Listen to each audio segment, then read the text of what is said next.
ආයුබෝවන් අද අපේ වාක්‍ය රටාව වන්නේ කළත් වුණත් ඉංග්‍රීසියෙන් අපි කියන even if. ඒ කියන්නේ යම් දෙයක් වුණත් යම් දෙයක් කළත් ප්‍රතිඵලය උනේ මේක කියලා. Even if situation happens, this is what happened. මේක අපි ජපාන් භාෂාවෙන් හදාගන්න කොහොමද කියලා අපි දැන් බලමු.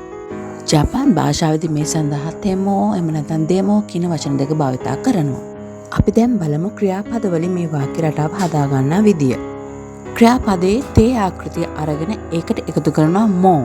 උදාහරණ බෙන්කියෝ ශිමස්. ඒ කියන්නේ පාඩම් කරනවා. ඒක තුන්වන කාණ්ඩයට අයත් ක්‍රියාපදයක්. ඒකේ අපේ තේ ෆෝම් එක හදාගන්න ඕනේ. එතකොට බෙන්කියෝ ශිමස් එකේ මස් අයින් කරලා එතනට තේ දානවා. එතකොට බෙන්කියෝ ශිතේ වෙනවා.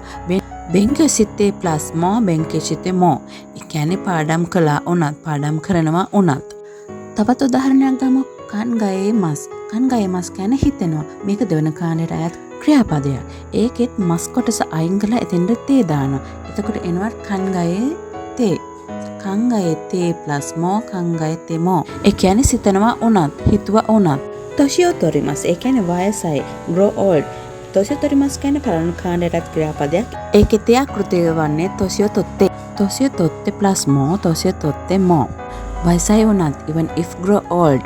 දැන් අපි බලමු විශේෂණ පද වලින් කොහොමද අපි මේ වාක්‍ය හදාගන්නේ කියලා. විශේෂණ පද වර්ග දෙකකට බෙදෙනවා ඊ විශේෂණ සහ නා විශේෂණ කියලා.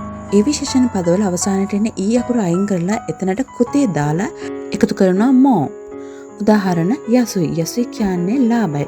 යසුයි කියන එකේ ඊ අයින් කරලා එතනට කුතේ දානවා යසු කුතේ.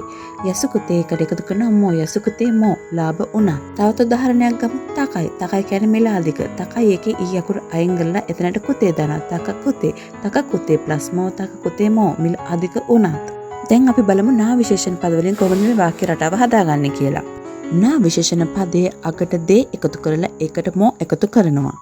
උදාහරණ බෙන්රි. බෙන්රි එකට අපි එකතු කරන දේ බෙන්රි දේ. එකට එකතු කරන මෝ බෙන්රි දේ මෝ. ඒ කියන්නේ පහසු උනත්. even if convenient.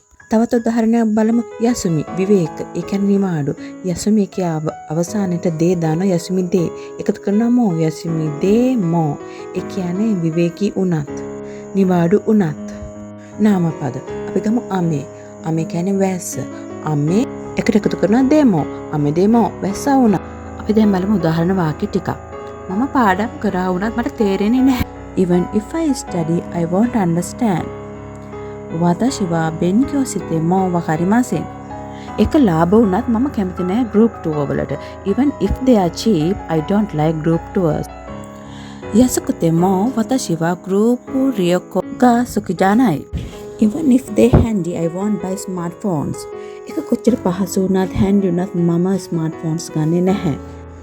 බෙන්රි දෙමෝ සුමහෝ ඕ කයිමසෙන්. නිවාඩු දවස වුණත් මම කාර්යබහුලයි. Even if it's a holiday, I am busy. යසුමි දෙමෝ ඉසොකෂී දෙස්. අද වාක්‍ය රටාව මෙතනින් ඉවරයි. අරිගතෝ ගොසයිමාස්.